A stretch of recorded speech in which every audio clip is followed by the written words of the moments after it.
Meet Angie, a new MDE employee.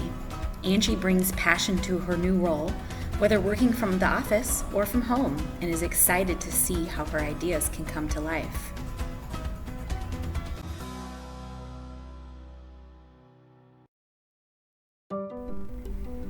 But Angie's story as an educator begins long ago. As a special education teacher and administrator for the past 8 years, Angie brings a lot of experience. Over the years, she has grown professionally, learning mostly from her students on what they need to learn, grow, and become a part of the community they love. Angie has already started brainstorming ideas to further help students with disabilities.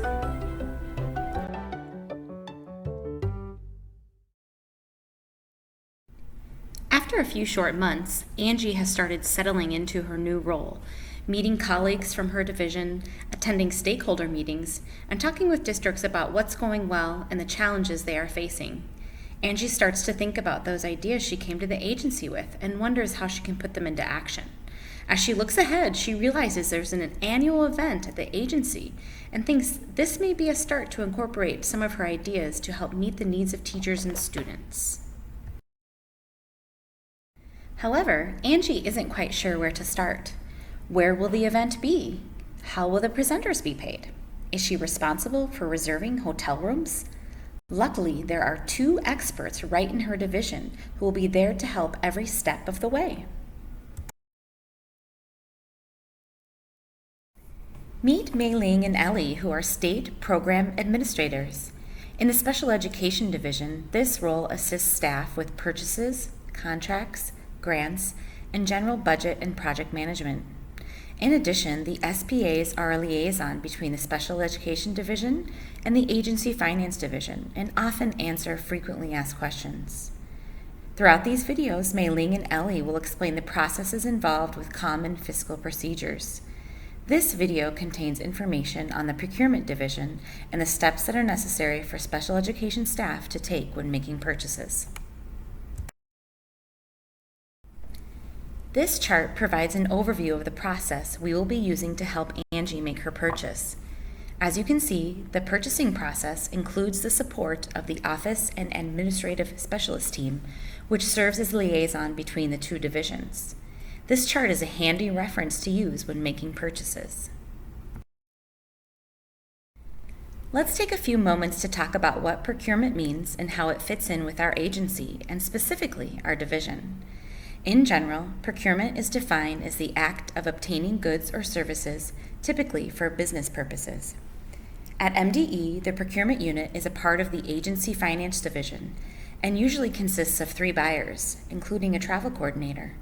The basic role of a buyer is to set up purchase orders and work directly with the vendor to purchase or procure the requested goods and services. The procurement staff advise that the first step in making a purchase is to consider your timeline and plan ahead. A lead time of about 3 weeks should be enough to receive any products needed in a timely manner.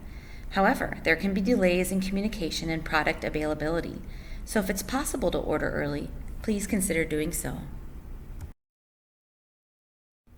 In special education, the OAS staff works with the procurement staff to purchase many things, including but not limited to the items listed here.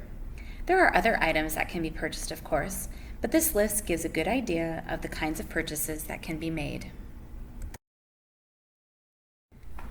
For her event, Angie has received approval to purchase books for all of the attendees and is excited about the resources she can help provide to school districts.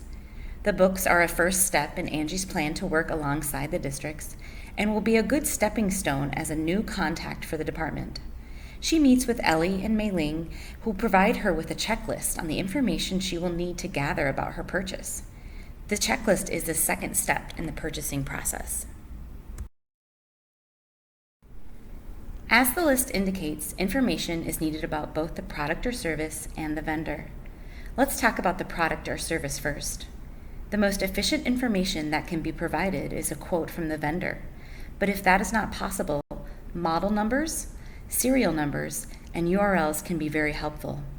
The cost per item and the quantity requested is really important too. The more information Angie has about the item being purchased, the better. Having accurate information up front ensures Angie receives exactly what she wants and prevents uncertainty and delays. In addition, it is important to keep in mind how purchases will benefit the work in special education. The last item on the list indicates that a special expense form will need to be submitted first if a conference or registration fee is over $500. The special expense serves as a pre-approval for supervisors and directors. Now on to the vendor checklist, which requires basic contact information, including a state vendor number. You may be asking, what is a vendor and a vendor number? A vendor, also known as a supplier, is a person or business entity that sells goods or services. All businesses must be registered as a vendor with the state of Minnesota prior to making a purchase. Many businesses are already registered vendors, but if you are working with one that is not, the process of registering is straightforward. After registering, businesses receive a unique vendor number in about a week. The OAS or SA team can assist division staff and vendor status, looking up vendor numbers, and can help connect new vendors to the application process. Once Angie gathers the information she needs about her purchases from the checklist, she is ready to complete the Fiscal Requisition Forms survey, the third step in the process. The survey is a tool that the Special Education Division uses to gather information and document requests in one centralized place. The survey will guide Angie to input information needed for the purchase. After completing the survey, a copy of Angie's request will be sent to her unit's OAS, plus a copy for herself. Angie should be ready to answer any questions from either the OAS or procurement staff until the entire process is completed.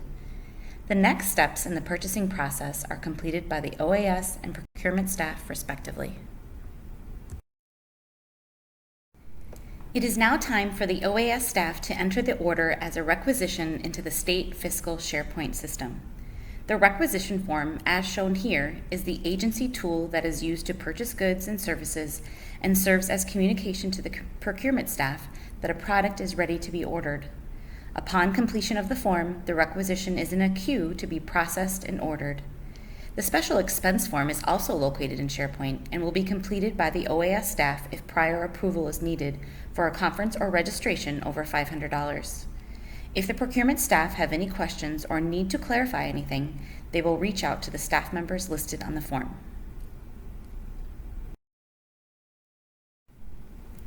As we return to look at the overall process, it's been interesting to learn that each staff member has a different role to come together to help make a purchase. However, it's most important to note that only the procurement staff can make purchases on behalf of the agency. No other agency staff should purchase products, goods, or services for districts, teachers, students, families, or external stakeholders for any reason.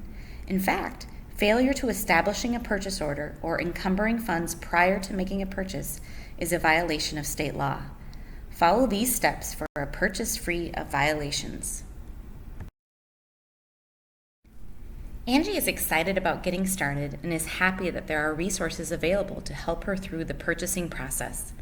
She bookmarks the fiscal survey request in her browser and prints out the procurement process to have on hand for her next purchase. This PowerPoint, the procurement checklist, and all other resources can be found in the Special Education Division Teams SharePoint site. Please reach out to the Division State Program Administrators to help answer any questions about the process or a specific project. Thank you.